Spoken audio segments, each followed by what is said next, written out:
In 1937, over just 42 days, and in a single city, more people were murdered than in Hiroshima at the moment the atomic bomb struck.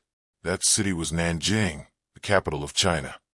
There, the Imperial Japanese Army used every method available: bayonets, rifles, swords, and fire. Women of all ages were systematically raped, and tens of thousands of prisoners were executed along the banks of the Yangtze River. As the horror consumed the city, 2 Japanese officers competed on the front page of Tokyo's most-read newspaper to see who could be the first to behead 100 people with the sword. Although the international press documented the massacre in real time, the global community did not intervene. The powers of the time had their attention fixed on Europe, where Adolf Hitler was preparing to start his own war. To understand the magnitude of the tragedy, we must briefly step back in time. In the mid-19th century, Japan was forced by the United States to end its feudal isolation. Japanese leaders drew a clear conclusion: either modernize and militarize quickly, or end up divided and subjugated like China. Under the slogan "Rich Country, Strong Army," Japan transformed into an industrial power. In the late 19th and early 20th centuries, it defeated China and then Russia, consolidating its rule over Taiwan and Korea. Alongside its military success, the state promoted the doctrine of Hakko-Ikkyu, all 8 corners of the world under one roof, an expansionist concept that justified uniting all of Asia under Japanese rule. By the 1930s, the Japanese civilian government had lost control. Young, radicalized army officers began acting on their own. In 1931, they staged a fake attack to invade Manchuria in northern China. Facing international condemnation, Japan simply left the League of Nations. After a violent attempted coup d'etat in Tokyo in 1936, the army silenced any internal opposition. War and expansion became the sole policy of the state. China, for its part, was a fractured country. Officially, Chiang Kai-shek's nationalist government ruled from Nanjing, but in practice, it controlled less than 10% of the country. The rest was divided between regional warlords and a growing communist movement led by Mao Zedong. Chiang was more focused on annihilating the communists than preparing for the imminent Japanese threat. The final clash occurred in July 1937, triggered by a skirmish near Beijing over a Japanese soldier who had temporarily gone missing. What Japan planned as a quick punitive operation turned into an all-out war. Chiang Kai-shek decided to confront Japan in Shanghai, China's economic capital, seeking to attract Western attention and intervention. The battle lasted 3.5 months. It was an urban meat grinder that left some 200,000 Chinese and 50,000 Japanese dead. Shanghai fell, but the Japanese army was left exhausted, resentful, and furious over the unexpected resistance. All that rage was about to be unleashed on their next target, the capital, Nanjing. On their march from Shanghai to Nanjing during November, Japanese troops left a trail of looted and burned villages. Seeing the front lines approaching, the population with economic means fled the capital. Nanjing went from 1 million inhabitants to roughly 250,000, mostly peasant refugees and those in extreme poverty. On December 7th, Chiang Kai-shek fled by plane, leaving 100,000 inexperienced soldiers in charge of defending the city under the command of General Tang Xingji. 5 days later, under heavy bombardment, General Tang received orders to retreat and fled secretly through the North Gate. Upon learning of their high command's betrayal, the Chinese soldiers tried to escape through the same exit. The stampede caused hundreds of deaths by trampling. Many threw themselves into the river without knowing how to swim. Those who failed to get out surrendered to the Imperial Army, which was already breaching the walls. It was December 13th, 1937. The unwritten order was to leave no survivors. First, the Japanese army separated the young men. Whether surrendered soldiers or civilians, their hands were tied behind their backs, and they were marched to the banks of the Yangtze River. There they were machine-gunned or bayoneted to death, and their bodies were thrown into the water. It is estimated that more than 50,000 men died in these systematic mass executions along the riverbank.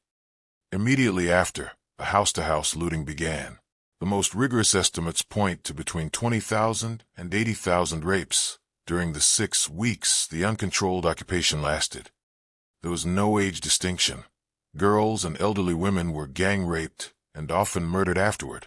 Men who tried to defend them were executed on the spot. While entire neighborhoods burned to the ground, the Japanese press published updates on Second Lieutenants Mukai and Noda, the infamous 100-man sword contest.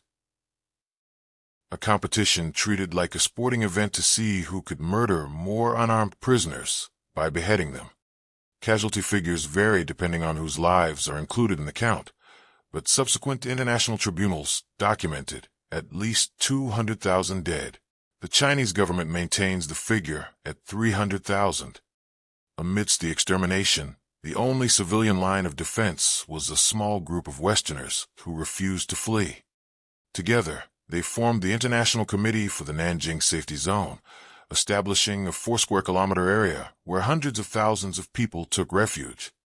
Heading the committee was John Rabe, a German businessman and member of the Nazi Party. Rabe used his status and his swastika armband as a diplomatic shield, since Japan and Nazi Germany were allies, to halt executions and prevent rapes. He wrote to Hitler asking him to intercede to stop the massacre, a letter that went unanswered. Alongside him was Minnie Vautrin, a 51-year-old American missionary who turned her university into an exclusive refuge for women. Vautrin spent her days at the campus gates confronting armed Japanese patrols, using only her Western passport as a barrier to stop them from taking the thousands of refugees sleeping in the classrooms. The third vital record was left by John McGee, an American pastor who hid a 16mm camera in his briefcase. McGee secretly filmed the devastation, the corpses, and the mutilated survivors in the hospitals. His footage, lasting 105 minutes, was smuggled into the United States and remains the primary audiovisual testimony of the atrocity. Despite the fact that newspapers like the New York Times published front-page stories of the horrors unfolding in Nanjing in December 1937, the world chose to look the other way. This lack of an international response validated the Imperial Army's actions. Over time, the savagery became institutionalized. In Nanjing and across Asia, Japan established networks of comfort stations, centers of violence and exploitation, where tens of thousands of women were enslaved for the troops' use. In 1938, Emperor Hirohito authorized a military policy in northern China known as Sanko Sakusen, kill all, burn all, loot all, which resulted in millions of civilian deaths. Added to this was the creation of Unit 731, a biological warfare experimentation program where thousands of prisoners of war were subjected to live vivisections, frostbite, and chemical weapons.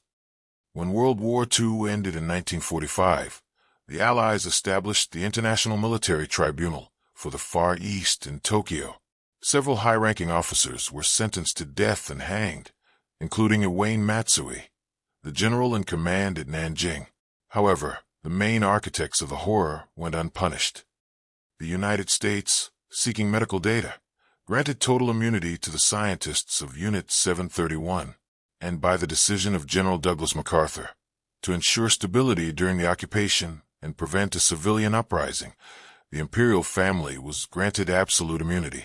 Prince Yasuhiko Asaka, the temporary commander in Nanjing during the peak of the massacre, lived a free life playing golf until the age of 94. Emperor Hirohito died in 1989 without ever facing a tribunal. Unlike Europe after the Holocaust, Asia did not experience a transparent process of historical reckoning. For decades, silence reigned. Japan became the United States' primary anti-communist ally, so Washington did not push to reopen old wounds.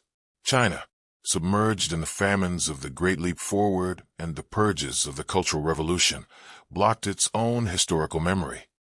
The wound was reopened in 1978, when the Yasukuni Shinto Shrine in Tokyo, where the war dead are honored, spiritually enshrined 14 Class A war criminals, including several responsible for Nanjing. Official visits by Japanese prime ministers to this shrine remain, to this day, a declaration of diplomatic conflict with China and Korea. During the 1980s and 90s, conservative sectors in Japan launched a campaign to alter school textbooks, softening words like aggression or massacre into simple military advances. Japanese revisionist officials and academics began arguing publicly that the massacre was a propaganda invention and that the death toll was inflated. This denialism collided head-on with a young journalist in 1997. Iris Chong published The Rape of Nanking, a book that broke the Western silence and exposed the denialism to the world. The psychological toll on Chong was immense after facing systematic harassment from revisionist groups. She took her own life in 2004 at the age of 36. Denialism regarding Nanjing is persistent. It has even reached the courts, as in the case of a survivor who in 2009 had to litigate before a Japanese court against a historian who accused her of fabricating her testimony, a trial that, exceptionally, the survivor won. Today in Nanjing, every December 13th at noon, air raid sirens sound across the entire city for 1 minute. Traffic stops, and the population observes a mandatory pause. The Nanjing Massacre is a testament to what happens when fanaticism becomes state policy, and when international indifference allows the dehumanization of the enemy to go unpunished. It is a story of moral collapse, and it is a wound between Asia's greatest powers that, almost a century later, still has not healed.